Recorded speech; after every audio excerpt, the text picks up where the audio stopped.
तो अगला राइट है right to for association, that is freedom of association. सभी सिटीजन्स को, है ना, ये फॉरेनर्स को नहीं है, ऑल सिटीजन्स को ये राइट है कि वो एसोसिएशन फॉर्म कर सकते हैं, यूनियन फॉर्म कर सकते हैं और कोऑपरेटिव सोसाइटीज़ फॉर्म कर सकते हैं। साथ साथ ये भी इंक्लूड है कि वो political party, company, partnership firm, society, club, organisation, trade unions, ये सब भी फॉर्म कर सकते हैं। ठीक है, और सिर्फ इतना ही नहीं, फॉर्म भी कर सकते हैं और इसको आगे चला भी सकते हैं, इसका भी अधिकार है। इस पर भी रीजनल रेस्ट्रिक्शंस हैं। On the grounds of sovereignty and integrity of India, public order बिगड़ना नहीं चाहिए, मोरलिटी लूज नहीं होना चाहिए, इस तरह का। और सिटीजन्स को पूरी आज़ादी है, फॉर्म करिए एसोसिएशन, यूनियन, है ना, लेकिन उसका जो मकसद होना चाहिए वो आपको लॉफुल ऑब्जेक्टिव्स एंड पर्पजेस होना चाहिए। ठीक है, तो आपका इरादा सही होना चाहिए, लॉफुल होना चाहिए, बाकी आपको आज़ादी है कि आप एसोसिएशन फॉर्म करिए, यूनियन फॉर्म करिए। अच्छा, इस राइट में ये अधिकार नहीं मिलता है कि आपके एसोसिएशन एसोसिएशन जो है उसको मान्यता मिलेगी, पहचान मिलेगी, रिकॉग्निशन मिलेगी, इसका आपको राइट नहीं मिलता है। इसका फंडामेंटल राइट में इंक्लूजन नहीं है। फॉर्म कर सकते हैं लेकिन उसको रिकॉग्नाइज किया जाएगा, रिकॉग्निशन मिलेगा, ये फंडामेंटल राइट नहीं है। सुप्रीम कोर्ट ने हेल्ड किया है कि ट्रेड यूनियंस को कोई इस तरह का गारंटेड राइट नहीं है कि वो इफेक्टिव बार्गेनिंग कर सकें, या उनको कोई ऐसा अधिकार नहीं है कि वो हड़ताल कर सकें या कहीं पर लॉकडाउन डिक्लेयर कर सकें, तो ये सब उनके राइट्स में नहीं आता है। ठीक है, और राइट टू स्ट्राइक जो है ना, हड़ताल करने का अधिकार, इसको कंट्रोल किया जाना चाहिए, किया जाता है बाय अप्रोप्रिएट इंडस्ट्रियल लॉ। अब देखते हैं फ्रीडम ऑफ मूवमेंट। तो सभी सिटीजन को अधिकार है कि वो भारत के टेरिटरी में फ्रीली मूव कर सकते हैं थ्रू आउट द टेरिटरी। वो एक स्टेट से दूसरे स्टेट जा सकते हैं, एक जगह से दूसरी जगह जा सकते हैं विद इन द स्टेट। तो इंडिया एज वन यूनिट देखा जाता है और इंडिया एक है, और ऐसा ये जो राइट है ये प्रमोट करता है नेशनल फीलिंग, है ना, और नैरो नैरो माइंडनेस जो है उसको ये करता है, डी प्रमोट करता है। पैरोकियालिज्म जो है इसको प्रमोट नहीं करता है ये। इस पे भी रीजनल रिस्ट्रिक्शंस लगे हुए हैं, जैसे कि यदि जनरल पब्लिक के इंटरेस्ट की बात तो हो सकता है आपके मूवमेंट को रोका जाए, या किसी शेड्यूल्ड ट्राइब जो है उनके इंटरेस्ट के प्रोटेक्शन की बात जहाँ तक आती है तो वहाँ भी मूवमेंट रिस्ट्रिक्टेड होता है। ट्राइबल एरियाज जो होते हैं उसमें आउटसाइडर्स का जो है मूवमेंट वो रिस्ट्रिक्टेड होता है, क्योंकि हमें उनके कल्चर, लैंग्वेज, कस्टम, है ना, और उनके मैनर्स को जो है ना उसको सेफगार्ड करना पड़ता है, प्रोटेक्ट करना पड़ता है। ठीक है, और हमें उनके प्रॉपर्टीज़ को एक्सप्लॉयटेशन से बचाना पड़ता है, उनके ट्रेडिशंस को सेफगार्ड करना है। तो इस वजह से आउटसाइडर्स का रेस्ट्रिक्शन होता है मूवमेंट। सुप्रीम कोर्ट ने कहा है कि जैसे प्रोस्टिट्यूट्स होते हैं उनके मूवमेंट का जो फ्रीडम की बात है तो वो भी रेस्ट्रिक्टेड है, क्योंकि पब्लिक हेल्थ की बात होती है, तो रेस्ट्रिक्शन जायज़ है, सुप्रीम कोर्ट ने इसे सही ठहराया है। और पब्लिक मोरल्स की बात आती है तो उसके हिसाब से भी ये ठीक है। बॉम्बे हाई कोर्ट ने भी जो है HIV पॉजिटिव, एड्स से अफेक्टेड लोगों के मूवमेंट और जो रिस्ट्रिक्शन है उसको भी वैलिडेट किया है, सही ठहराया है। अब फ्रीडम ऑफ मूवमेंट के दो डायमेंशंस होते हैं, एक तो इंटरनल, जैसे आप right to move inside the country, तो अपने देश के अंदर घूम रहे हैं तो आपकी आज़ादी है।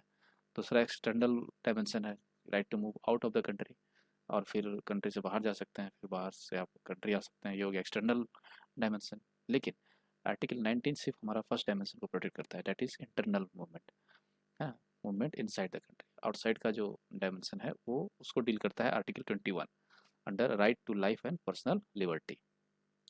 अब आगे देखते हैं फ्रीडम ऑफ रेसिडेंस। इसमें दो चीज़ है, हमें अधिकार है to reside, right to reside and settle in any part of the territory of the country. ठीक है, तो इसके दो पार्ट हुए, एक तो है कि राइट टू रिसाइड, इसका मतलब होता है कि आप किसी भी जगह जाके आप रह सकते हो जो टेम्पोररी इन नेचर होगा, है ना, आप गए कुछ दिन रहे फिर वापस आ गए। दूसरा है राइट टू सेटल। सेटल मतलब होता है कि आप कहीं सेटल डाउन हो गए, मतलब आप किसी जगह पे गए, वहाँ आपने घर बनाया, वहाँ का डोमिसाइल लिया आपने, ठीक है, वहाँ का डोमिसाइल हो गए आप परमानेंटली। तो दूसरा सेंस जो है परमानेंट है, पहला सेंस टेम्पोररी इन नेचर है। तो ये राइट का क्या इंटेंशन है, ये इंटरनल बैरियर्स जो है विद इन द कंट्री उसको रिमूव करने का काम करता है, ये नेशनलिज्म को प्रमोट करता है, और जो नैरो माइंडनेस है उसको ये अवॉइड करता है। ठीक है, तो इस पे भी रीजनेबल रेस्ट्रिक्शंस हैं in the interest of general public, है ना, जनरल पब्लिक के हित में आपको हो सकता है कि इस पे रेस्ट्रिक्शंस हो। या शेड्यूल ट्राइब्स वाला फिर से यहाँ पर आता है, उनके इंटरेस्ट को आप प्रोटेक्ट करना है तो उसका इंटरेस्ट अफेक्टेड नहीं होना चाहिए। तो ये दोनों चीज़ छोड़ के बाकी आपको पूरी आज़ादी है, ठीक है। और ट्राइबल्स का तो हम लोग पढ़ ही लिए इसके पहले, आउटसाइडर्स का रिस्ट्रिक्शन होता है, उनको सेफ गार्ड करना है हमको, उनके कल्चर, लैंग्वेज, कस्टम, मैनर, है ना, उनका एक्सप्लॉयटेशन जो है प्रॉपर्टीज़ का वो बचाना है, तो उनको स्पेशल राइट दिया हुआ है। सुप्रीम कोर्ट ने भी सर्टेन एरियाज़ को बैन करने के लिए कहा है for certain kind of persons like prostitutes and जो हैबिचुअल ऑफेंडर्स होते हैं, मतलब जिनका बार बार हैबिट है अपराध करने का हैबिट है, उनके लिए रेस्ट्रिक्शंस सुप्रीम कोर्ट ने सही ठहराया है। और आप देखेंगे तो राइट टू रेसिडेंस और राइट टू मूवमेंट एक दूसरे का पूरक है, ओवरलैप कर रहे हैं एक दूसरे को। इसका मतलब है कि आप कहीं राइट टू रेसिडेंस, आप कहीं जाओगे स्टे करने के लिए तो आपको पहले जाना पड़ेगा, मीन्स पहले आप राइट टू मूवमेंट करोगे, उसके बाद आप राइट टू रेसिडेंस एंजॉय करोगे, ठीक है, फिर आप वापस आओगे तो फिर राइट टू मूवमेंट। तो एक तरह से ये दोनों एक दूसरे का पूरक है, कॉम्प्लीमेंट्री टू ईच अदर है। अब आगे देखते हैं फ्रीडम ऑफ प्रोफेशन एक्सेट्रा। तो all citizens, not foreigners, all citizens को ये अधिकार है कि आप कोई भी प्रोफेशन प्रैक्टिस कर सकते हो, कोई ऑक्यूपेशन स्टार्ट कर सकते हो, ट्रेड ट्रेड स्टार्ट कर सकते हो, कोई बिजनेस स्टार्ट कर सकते हो, ठीक है। और ये राइट जो है ये बहुत, ये मतलब वाइड राइट है। तो ये राइट जो है काफ़ी वाइड है। तो मतलब ये सारे जो अपने जीवन यापन के जो मेथड है, means of earning one's livelihood, ये सारे एस्पेक्ट्स को कवर करता है। तो इस पे कुछ रीजनेबल रिस्ट्रिक्शंस भी हैं in the interest of general public, ठीक है। और स्टेट को ये पावर है कि वो कुछ ऐसे प्रोफेशंस हैं, ऑक्यूपेशन या ट्रेड हो, जिसके लिए प्रोफेशनल और टेक्निकल क्वालिफिकेशन डिमांड कर सकते हैं कि भाई आपके पास ये क्वालिफिकेशन होगा तभी आप ये प्रोफेशन या कुछ ऑक्यूपेशन, ट्रेड या बिजनेस कर सकते हो। फॉर एग्जांपल मान के चलिए आप क्लिनिक खोल रहे हैं, तो आपको डॉक्टरेट की जो एमबीबीएस ये का डॉक्टर की डिग्री जो है वो होनी बहुत ज़रूरी होती है, नहीं तो कोई भी थोड़े वहाँ डॉक्टर बन जाएगा, इस तरह का है। तो और दूसरा चीज़ क्या है कि स्टेट खुद जो है ना वो कोई भी ट्रेड, बिजनेस, इंडस्ट्री या सर्विस चला सकती है, और इसमें इस फील्ड में वो सिटीजन्स को एक्सक्लूड कर सकती है, या तो पूरी तरह से या पार्शली, कि आप इस फील्ड में नहीं कर सकते कुछ। अब जैसे आर्म्स बनाते हैं, है ना, मिलिट्री वाले जो ये होते हैं, मिलिट्री खुद उसको सरकार बनाती है, उसमें सिटीजन जाकर नहीं बनाते हैं। तो ऐसा कुछ बिजनेस है, कुछ एरियाज़ हैं जिसको सिर्फ स्टेट ही चलाती है, वो सिटीजन्स के लिए या तो कम्प्लीटली अलाउड नहीं है या पार्सली अलाउड नहीं है, इस तरह का। और ऐसा, इस पर जो है ना कोई ऑब्जेक्शन भी नहीं कर सकता है ना, कि स्टेट जो है वो फ्रॉम ट्रेड या बिजनेस और इंडस्ट्री या सर्विसेज में स्टेट मोनोपोली क्यों शो कर रही है, कम्प्लीटली या पार्सली एक्सक्लूजन क्यों कर रही है सिटीजन्स का। तो स्टेट को अपना इस मोनोपोली को जस्टिफाई करने की कोई ज़रूरत नहीं है, ये स्टेट को पावर मिला हुआ है, ठीक है। अब राइट जो है टू कैरी ऑन प्रोफेशन और बिजनेस और ट्रेड और ऑक्यूपेशन, ये कुछ और चीज़ों को कवर नहीं करती है, इंक्लूड नहीं करती, जैसे कुछ इमोरल चीज़ें, जैसे कि मानव तस्करी होता है, विमेन का तस्करी, बच्चों का तस्करी, ये सब इमोरल चीज़ हुआ, तो इस तरह का धंधा आप नहीं कर सकते। तो इमोरल कोई भी धंधा नहीं कर सकता है, कोई डेंजरस धंधा नहीं कर सकते हैं, जैसे हार्मफुल ड्रग्स, एक्सप्लोसिव बना रहे हैं, बॉम्ब बनाने की फैक्ट्री लगा ली है, तो ये सब डेंजरस प्रोफेशंस हैं, तो इसको आप कैरी आउट नहीं कर सकते हैं, और इस राइट में के थ्रू आपको उसका अधिकार नहीं मिलता, ठीक है। तो इन चीज़ों को जो है ना वो प्रोहिबिट किया जाता है, ठीक है। और उनको रेगुलेट किया जाता है कैसे, लाइसेंस देके। जैसे आप पटाखे का ये करेंगे तो आपको लाइसेंस लेना पड़ेगा कि पटाखे तभी आप बना सकते हैं, ठीक है। तो चलिए अब पढ़ते हैं article 20, protection in respect of conviction for offences. तो आर्टिकल 20 हमें क्या देता है? आर्टिकल 20 हमें प्रोटेक्शन देता है, और ये प्रोटेक्शन हमें मिलता है मनमाने और अत्यधिक पनिशमेंट के खिलाफ, ठीक है। चाहे वो सिटीजन हो, चाहे वो फॉरेनर हो, या कोई लीगल पर्सन हो, जैसे कि कोई कंपनी या कोई कॉरपोरेशन, सभी को ये प्रोटेक्शन मिलता है बाय आर्टिकल 20। अब इस के तीन प्रोविजंस हैं।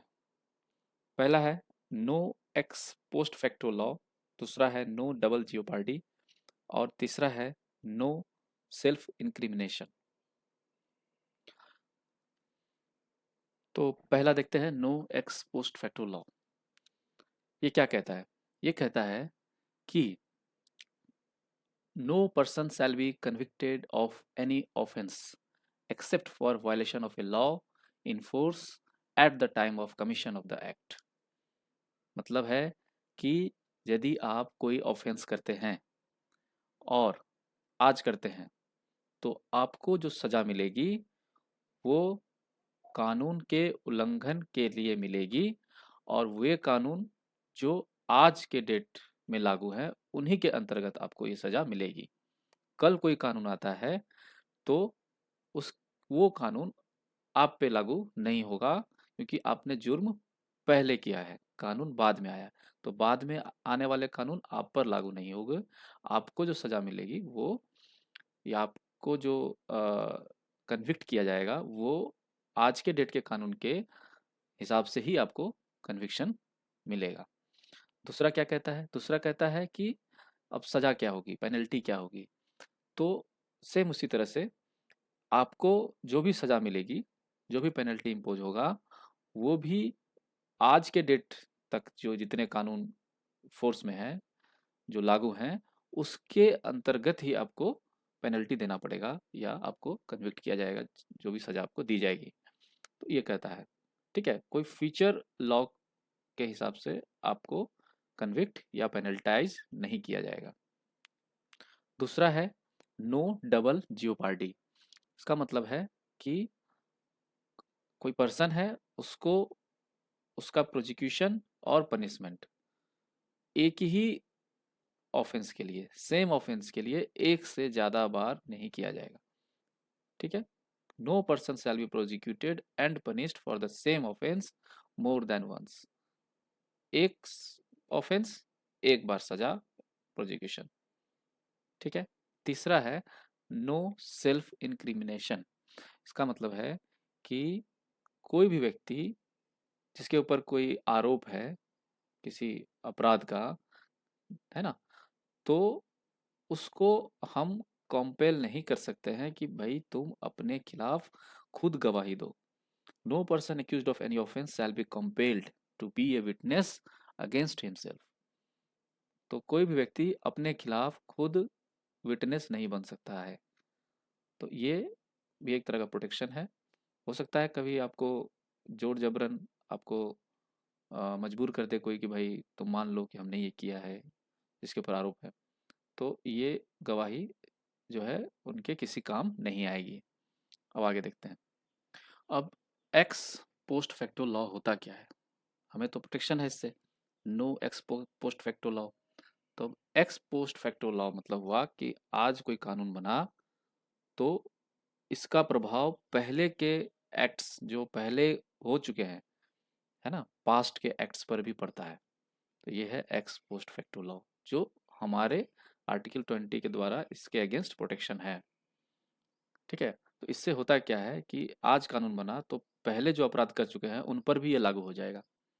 ठीक है, retrospectively that imposes penalties retrospectively, पूर्वव्यापी, है ना। और इससे क्या होगा कि चांसेस है कि जो पेनल्टी मिल रहा है, जो दंड मिल रहा है, वो इंक्रीज हो जाएगा। मतलब पहले से कोई सजा काट रहा है, अब दूसरा एक कानून बन गया, या कोई कन्विक्टेड है, अब कानून बन गया, तो अब उस पर भी ये लागू हो जाए। कन्विक्शन उसने पहले किया है, कन्विक्टेड पहले है, कानून बाद में आ गया, तो इसका भी प्रभाव उस पर पड़ जाएगा। तो पहले से जो कानून थे उसका तो उसको मिलेगा ही, प्लस अभी जो है ये भी पेनल उसको पेनल्टी में आ जाएगा वो, तो इंक्रीज हो जाएगा। तो इसी को कहते हैं एक्स पोस्ट फैक्टो लॉ, इस तरह के लॉ को। तो इस तरह का लॉ का इनेक्टमेंट हमारे यहाँ आर्टिकल 20 के द्वारा प्रोहिबिटेड है। आर्टिकल 20 का जो फर्स्ट प्रोविजन है, no ex post facto law, उसके द्वारा ये निषेध है, प्रोहिबिटेड है। ठीक है। और क्या है इसका लिमिटेशन है? यह सिर्फ क्रिमिनल लॉज पर ही इम्पोज होता है ये। बाकी सिविल लॉज या टैक्स लॉज में एक्स पोस्ट फैक्टो काम करता है ना। तो क्रिमिनल केसेस होगा, क्रिमिनल लॉज होंगे, वो जिस दिन बने हैं उस दिन के और उस दिन के बाद उनका प्रभाव पड़ेगा। लेकिन सिविल लॉज और टैक्स लॉज यदि होंगे तो वो पहले के उस पर भी प्रभावशाली हो जाएंगे। ठीक है। तो दूसरे शब्दों में सिविल लाइबिलिटी और टैक्स, वो जो है ये इम्पोज किया जा सकता है पहले के एक्ट्स पर, पहले के केसेस पर। ठीक है। और एक चीज़ जान लेने वाली बात यह है कि ये जो प्रोविज़न है no ex post facto law, ये हमें सिर्फ कन्विक्शन और sentence in the case of criminal cases, तो इसमें हमको प्रोहिबिट करता है ओनली कन्विक्शन और सेंटेंस को ये प्रोहिबिट करता है। लेकिन ट्रायल को ये प्रोहिबिट नहीं करता है। ट्रायल आप पे होगा, ठीक है, आप पे कार्रवाई होगी, ट्रायल होगा, और जब सजा या कन्विक्शन या पनिशमेंट की बारी आएगी तब देखा जाएगा कि उस डेट को क्या क्या कानून उपलब्ध थे, उसके अंतर्गत ही आपको सजा मिलेगी। तो ट्रायल नहीं प्रोहिबिट करेगा, है ना, क्योंकि सजा तो होनी है, लेकिन ट्रायल तो होना है, लेकिन आपको पहले के कानून के अंतर्गत ट्रायल होगा। तो ट्रायल देख लिया हमने, कन्विक्शन सेंटेंस को प्रोहिबिट करता है, ट्रायल को प्रोहिबिट नहीं करता है in the cases of criminal law. ठीक है। और एक और चीज़ है कि अब इस प्रोटेक्शन का जो यूज़ है, इससे जो हमें इम्यूनिटी मिल रहा है, ये हम दो केसेस में नहीं कर सकते हैं क्लेम। वो है प्रिवेंटिव डिटेंशन, किसी घटना को घटने से बचाने के लिए यदि किसी को गिरफ्त में लिया गया है, डिटेंशन किया गया है, किसी का नज़रबंदी की गई है, तो उस केस में हम नहीं कह सकते कि भाई हमने जो चीज़ किया ही नहीं है ना, उसके लिए हमें क्यों आप डिटेंशन कर रहे हो। तो वो for good of the society and country होता है, तो उस केस में हमको ये प्रोटेक्शन इम्यूनिटी नहीं काम करता है, नहीं क्लेम कर सकते हैं। और यदि मान लीजिए किसी पर्सन को किसी दूसरे पर्सन से खतरा हो, और एक पर्सन डिमांड कर रहा हो सिक्योरिटी फ्रॉम, है ना, डिमांडिंग सिक्योरिटी फ्रॉम पर्सन, तो उस केसेस में भी आपको डिटेंशन किया जा सकता है ना। तो ये दो केसेस में इम्यूनिटी हमें नहीं मिलती है। अब है कि जो प्रोटेक्शन मिलता है अगेंस्ट जियो डबल जियो पार्टी, वो हमें सिर्फ कोर्ट ऑफ लॉ और जुडिशियल ट्रिब्यूनल के सामने ही हमें, उसके समक्ष ही हमें ये जो प्रोसीडिंग्स होती है, उसके समक्ष जो प्रोसीडिंग्स हो रही है, उस वही हमें ये प्रोटेक्शन मिलेगा। मान लीजिए कोई प्रोसीडिंग हो रही है बिफोर डिपार्टमेंट या एडमिनिस्ट्रेटिव अथॉरिटीज़, ठीक है, तो उस केस में हमें प्रोटेक्शन अगेंस्ट डबल जेओपार्डी नहीं मिलेगा, क्योंकि डिपार्टमेंटल इंक्वायरी या एडमिनिस्ट्रेटिव अथॉरिटीज़ के द्वारा इंक्वायरी जो होता है वो जुडिशियल नेचर नहीं होता है उसका। मतलब कहना है कि कोर्ट ऑफ लॉ और जुडिशियल ट्रिब्यूनल में आपको एक ही ऑफेंस के लिए दो बार सज़ा नहीं मिलेगी, लेकिन डिपार्टमेंटल इंक्वायरी या एडमिनिस्ट्रेटिव अथॉरिटीज़ में हो सकता है कि एक ही ऑफेंस के लिए आपको कई सज़ा मिले। ठीक है, तो यहाँ भी एक एक्सेप्शन है, इसको जान लेना ज़रूरी है। अब तीसरा जो था प्रोटेक्शन अगेंस्ट सेल्फ इंक्रिमिनेशन, ये हमें मिलता है both in the case of oral evidence and documentary evidence. यदि आप मौखिक तौर पर गवाही के तौर पर कोई एविडेंस अपने खिलाफ दे रहे हैं, तो वहाँ भी ये काम नहीं करेगा, क्योंकि आपको प्रोटेक्शन मिला हुआ है।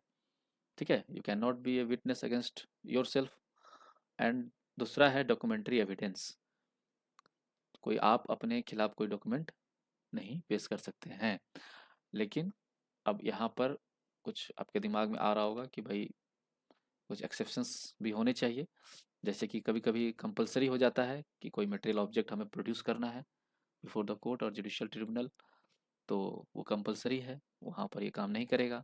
कभी कभी हमें अपने अंगूठे का निशान थंब इम्प्रेशन देना पड़ता है मैच कराने के लिए, सिग्नेचर का स्पेसिमेन देना पड़ता है, ब्लड स्पेसिमेन देना पड़ता है। तो ये सब दे तो हम ही रहे हैं, हमारे प्रति कोई दूसरा अपना अंगूठा सिग्नेचर या ब्लड तो नहीं देगा, तो ये तो हमें ही देना पड़ेगा। तो ये कंपल्सन हो जाता है ताकि खोजबीन और कार्रवाई हो सके। तो इसमें हमें ये देना है, ये सेल्फ इंक्रिमिनेशन के अगेंस्ट प्रोटेक्शन में कवर नहीं होगा। ठीक है। और मान के चलिए कि कभी कभी हमें अपने बॉडी का एग्जीबिशन भी करना पड़ता है, चेकिंग करानी पड़ती है, जांच, तो वो भी कंपलसरी है, वो भी कराना पड़ेगा, और उसमें भी ये प्रोटेक्शन काम नहीं करेगा। अब है कि ये जो प्रोटेक्शन अगेंस्ट सेल्फ इंक्रिमिनेशन है, ये भी सिर्फ क्रिमिनल प्रोसीडिंग्स तक ही सीमित है ना। और ये सिविल प्रोसीडिंग्स या कुछ ऐसे प्रोसीडिंग्स जो क्रिमिनल नेचर जिसका नहीं है, तो उसके अगेंस्ट ये नहीं काम करता है, वहाँ तक इनका दायरा नहीं है इस वाले राइट का। ठीक है। अब article 21, protection of life and personal liberty. तो आर्टिकल 21 क्या कहता है? आर्टिकल 21 ये कहता है कि हम किसी भी व्यक्ति को उसके लाइफ और पर्सनल लिबर्टी से वंचित नहीं कर सकते हैं।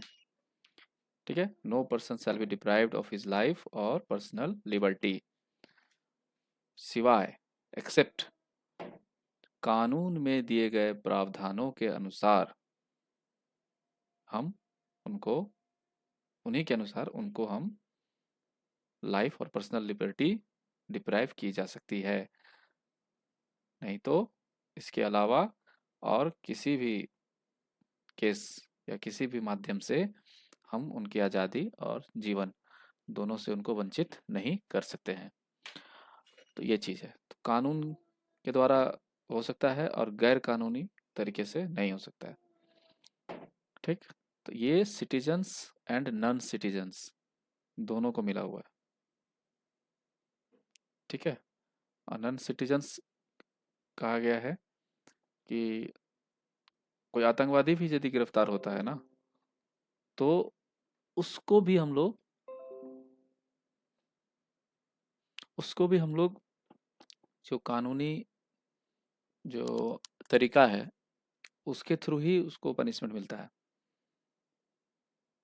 चाहे वो हमारा वो क्या बोलते हैं, इनेमी इनेमी एलियंस क्यों ना हो। तो इसलिए चाहे सिटीजन हो या नॉन सिटीजन, मतलब फिर नागरिक को छोड़ के बाकी सभी उसमें शामिल हो गए, दोनों को ये आर्टिकल 21 के द्वारा राइट जो है वो मिलता है।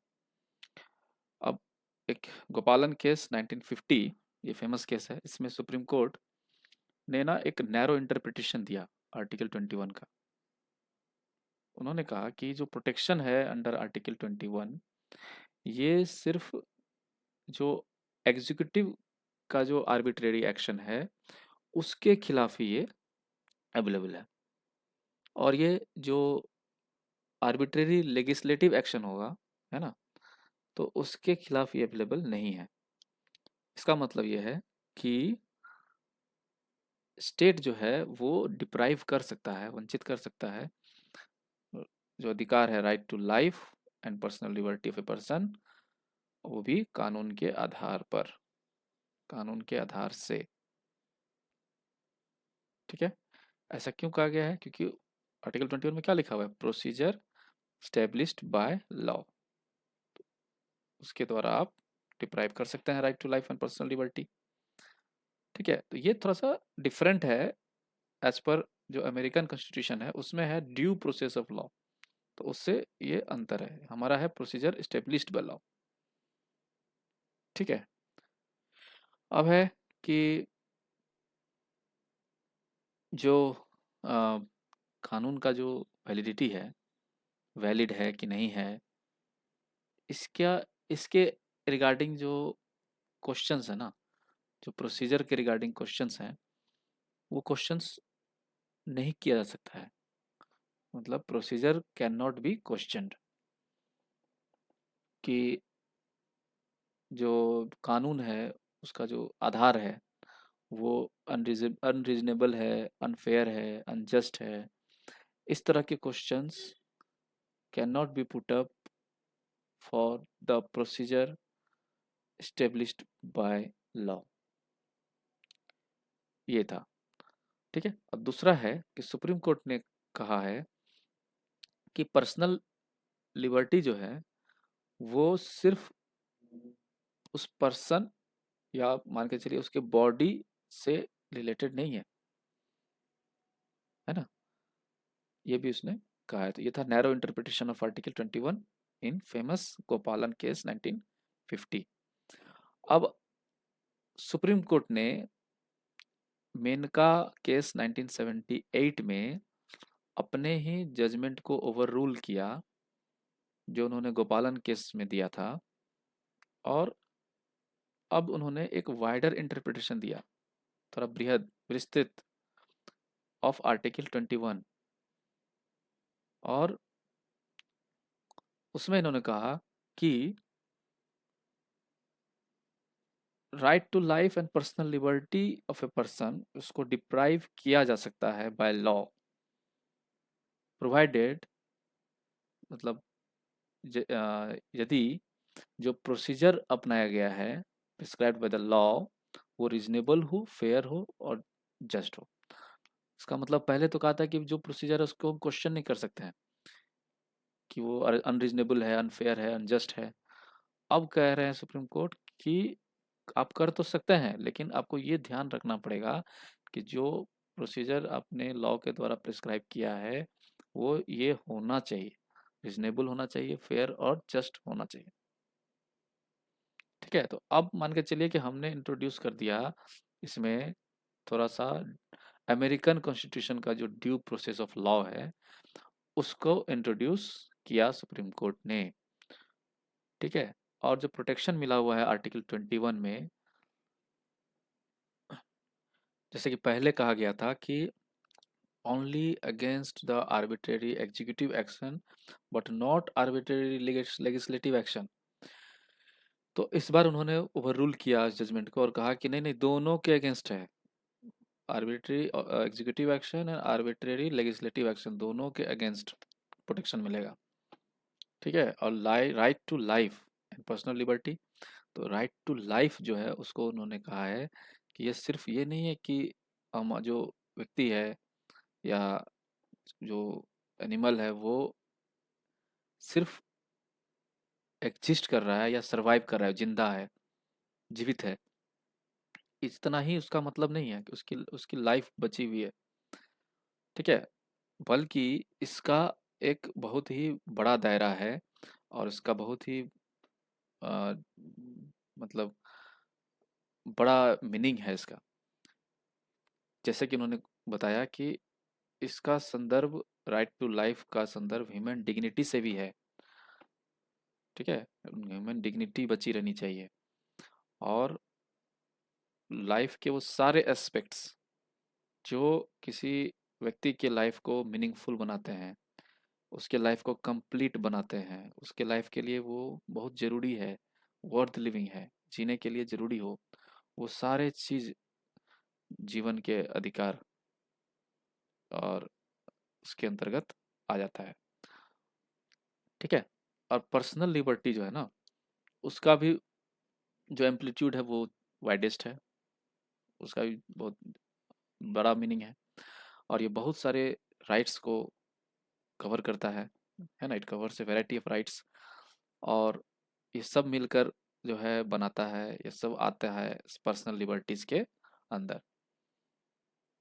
तो जो जजमेंट था मेनिका केस में उसने फिर से इस चीज़ को स्थापित किया कि फॉलोइंग राइट्स जो है वो आर्टिकल 21 का हिस्सा हैं, और कुछ स्पेसिफिकली उन्होंने काफ़ी सारे राइट्स बताए कि right to life and personal liberty का क्या संदर्भ है।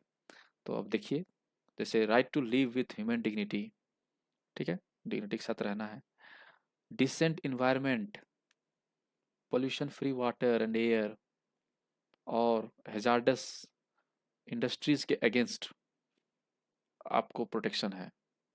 ठीक है, livelihood, right to livelihood, right to privacy, right to shelter, right to health, है ना, आपको अपने हेल्थ के प्रति अधिकार है कि हेल्थ अच्छा रहे, हेल्थ के अगेंस्ट कोई चीज़ ना हो, right to free education up to 14 years of age, ये आगे चल के इंक्लूड भी हुआ है ना। तो ये भी आपको अधिकार है कि 14 साल की उम्र तक आपको फ्री एजुकेशन मिले, फ्री लीगल एड,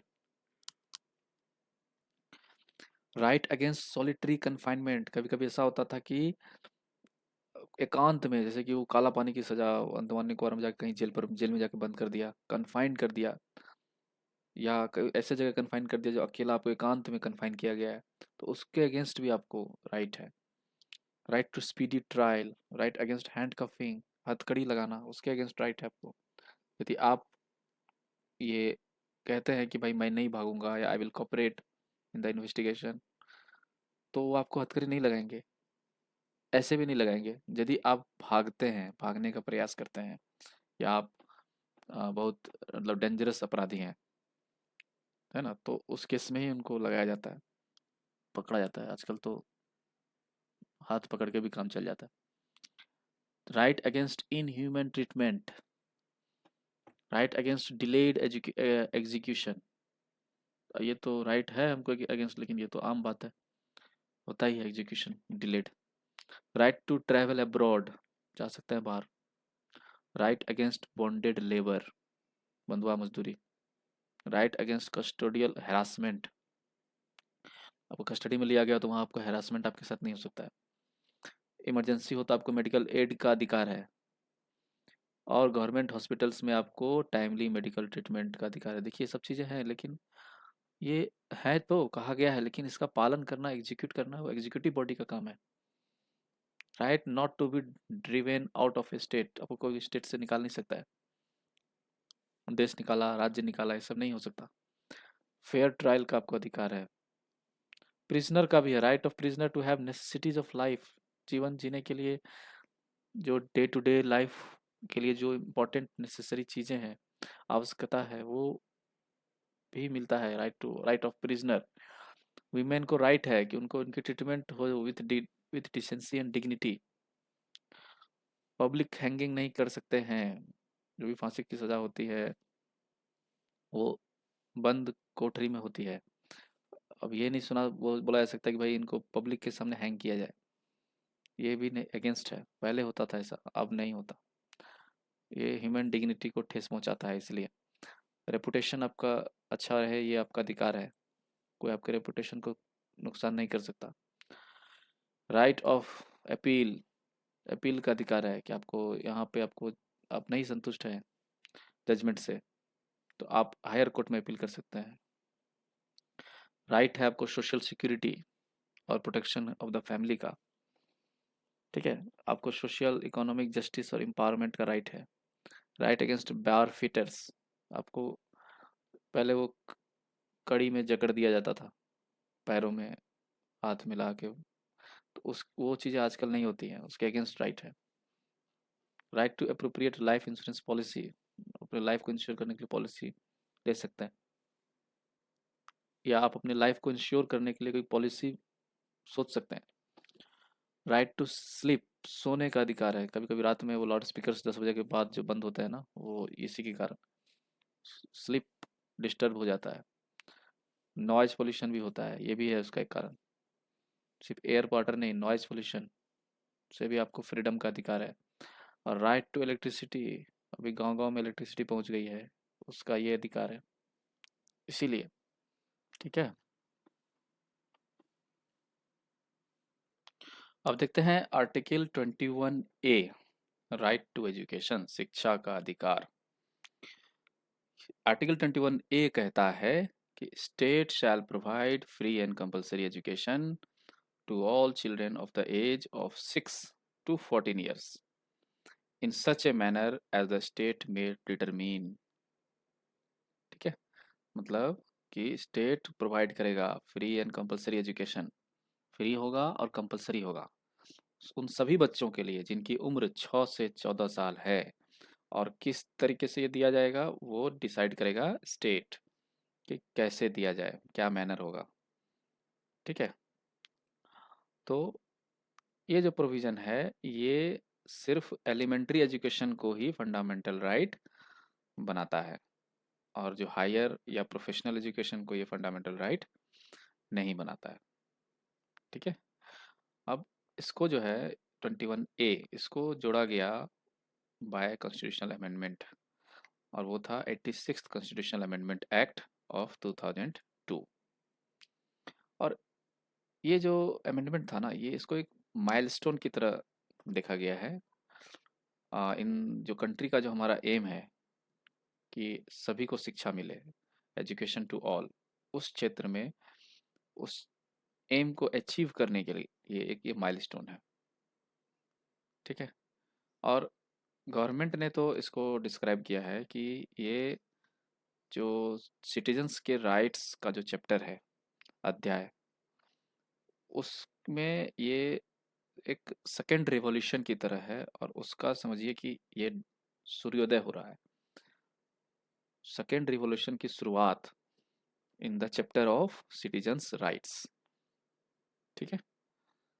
अच्छा, इस अमेंडमेंट के पहले क्या था? इस अमेंडमेंट के पहले भी कॉन्स्टिट्यूशन में था free and compulsory education for children. था। कहाँ था? Under article 45 part 4। ये तो भाई डायरेक्टिव प्रिंसिपल में था, है ना? तो डायरेक्टिव प्रिंसिपल में था, लेकिन ये उस समय किसी काम का नहीं था, क्योंकि इसके लिए आप जो है इसको लागू ही नहीं करा सकते हो बाय द कोर्ट्स। कोई देगा तो ठीक है, कोई स्टेट दे रहा है तो ठीक है, नहीं दे रहा है तो आप कुछ नहीं कर सकते, because it was not enforceable. थोप नहीं सकते हैं बाय द कोर्ट। कोर्ट के द्वारा इसमें इसको फोर्स करके लगाया लागू नहीं किया जा सकता है। ठीक है। तो अब इसके बाद क्या हो गया? इसके बाद ये जो अनजस्टिसेबल नेचर था फ्री एंड कंपलसरी एजुकेशन का, बीइंग ए डायरेक्टिव प्रिंसिपल, वो उसका स्कोप खुल गया for judicial intervention in this regard. अब जुडिशियरी इसमें दखलंदाजी कर सकती है, हस्तक्षेप कर सकती है। ठीक है। ये अमेंडमेंट जो है, इसने जो सब्जेक्ट मैटर था आर्टिकल 45 में जो पहले था, उसको भी चेंज कर दिया। कैसे चेंज कर दिया? अब क्या पढ़ा जाता है उस आर्टिकल को? अब पढ़ा जाता है कि स्टेट की जिम्मेदारी होगी कि वो प्रोवाइड करे early childhood care and education. किन के लिए? उन सभी बच्चों के लिए जिन्होंने अभी तक 6 साल जिसकी उम्र नहीं हुई है। मतलब जब 6 साल तक आपको early childhood care and education state की जवाबदेही है कि वो प्रोवाइड करेगा, until they complete the age of 6 years. ठीक है। 6 ईयर के बाद आपकी नहीं है, किसकी है? तो इसके लिए ना एक नया फंडामेंटल ड्यूटी, ड्यूटी किसकी होती है? सिटीजन्स की। तो उनके लिए जोड़ा गया। ठीक है। वो था आर्टिकल 51A में सारे फंडामेंटल ड्यूटीज आते हैं, तो उसमें जोड़ा गया एक नया ड्यूटी फॉर एवरी सिटीजन। क्या होगा उनका duty? To provide opportunity for education to his child और वार्ड। सभी सिटीजन्स, सभी नागरिक की ये जवाबदेही होगी, ये ड्यूटी होगी, कर्तव्य होगा कि आप प्रोवाइड करिए अपॉर्चुनिटी फॉर एजुकेशन। ठीक है। पढ़ने के आपके मौके प्रदान करने हैं अपने बच्चों को या अपने वार्ड्स को। ठीक है। कब से कब तक? बिटवीन, अब 6 साल तक तो सरकार देखी, स्टेट देखेगा। 6 साल और से लेके 14 साल तक इसके बीच में आपका ड्यूटी होगा। ठीक है। 1993 में सुप्रीम कोर्ट ने जो है रिकॉग्नाइज किया एक fundamental right to primary education. Fundamental right to primary education किसमें? Under article 21, that is right to life. अभी हमने वहाँ हाईलाइट भी किया था ऊपर में। ठीक है। Right to primary elementary education. तो ये राइट टू लाइफ के अंतर्गत इसने पहचाना सुप्रीम कोर्ट ने कि भाई ये भी तो राइट टू लाइफ में ही आता है, और उसमें हाईलाइट किया सुप्रीम कोर्ट ने उस चीज़ को। ठीक है। तो उसमें कहा कि इस देश के सभी बच्चों, है ना, और नागरिक का ये कर्तव्य है, ये राइट है to free education. Right to free education मतलब उसके लिए उनको पैसे नहीं लगे, है ना, मुफ्त शिक्षा। कब तक? जब तक वो 14 साल के ना हो जाए। तो सरकार ने तो 6 से 14 के जवाबदेही सिटीजन्स पे डाल दिया, माँ बाप पे, गार्जियन पे आ गया। तो फ्री नहीं रहा वो, यदि वो कराएंगे तो उनको तो चार्ज होगा। लेकिन सुप्रीम कोर्ट ने तो कहा था कि राइट टू एजुकेशन जो है अंटिल 14 ईयर्स ऑफ एज, वो फ्री होना चाहिए, फ्री एजुकेशन। ठीक है। तब से क्या हो गया कि राइट टू एजुकेशन जो है ना, वो डिपेंड करने लगा कि भाई जो स्टेट है उसका इकोनॉमिक कैपेसिटी और डेवलपमेंट कैसा है, उसके क्या लिमिट्स हैं। तो उस पर डिपेंड कर गया राइट टू एजुकेशन। तो कहीं वो है, कहीं नहीं है। जिस स्टेट का अच्छा इकोनॉमिक कंडीशन है, जिसमें अच्छा डेवलपमेंट है, वहाँ राइट टू एजुकेशन फ्री है अप टू 14 ईयर्स, और जहाँ नहीं है वहाँ नहीं है। ठीक है।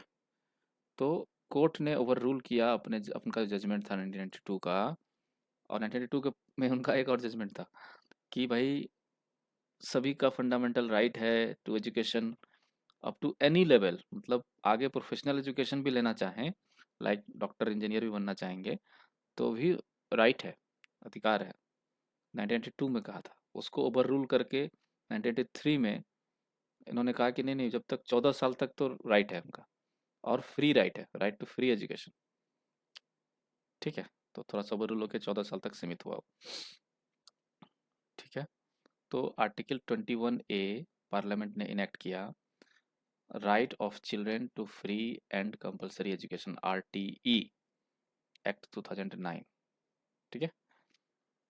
और इसमें क्या था प्रावधान कि एवरी चाइल्ड का राइट होगा और उनको दिया जाएगा फुल टाइम एलिमेंट्री एजुकेशन, जो कि एक सेटिस्फैक्ट्री एंड इक्विटेबल क्वालिटी का होगा, और एक फॉर्मल स्कूल में दिया जाएगा जिसमें सारे एसेंशियल नॉर्म्स एंड स्टैंडर्ड्स होंगे और वे सारे सेटिस्फैक्टरी होंगे। ठीक है। तो एक यहाँ पे क्वालिटी की बात की गई है कि क्वालिटी ऐसा नहीं हो कि बहुत घटिया क्वालिटी का हो, ये हो उस तरह का। तो क्वालिटी जहाँ पे सेटिस्फैक्टरी क्वालिटी होगा जिस स्कूल, वैसे स्कूल में फुल टाइम एलिमेंट्री एजुकेशन दी जाएगी। ठीक है। तो ऐसा, इससे क्या होता है, इससे ना एक मजबूती मिलती है, इसलिए ये जो कानून बना है इससे एक मजबूती मिलती है किस चीज़ को, हमारे जो मूल्य हैं, वो वैल्यूज़ हैं, इक्वलिटी, सोशल जस्टिस, डेमोक्रेसी, इन सब को बल मिलता है। ठीक है। और एक जस्ट एंड ह्यूमन सोसाइटी को अचीव करने में हमें मदद मिलती है। ठीक है। और अपना जो एक दूरदर्शी बोलेंगे जो लक्ष्य है कि inclusive elementary education to all, तो उसको हमारे इसमें इंक्लूड करने में जो है हमें मदद मिलता है, एंकरिंग मिलती है। ठीक है।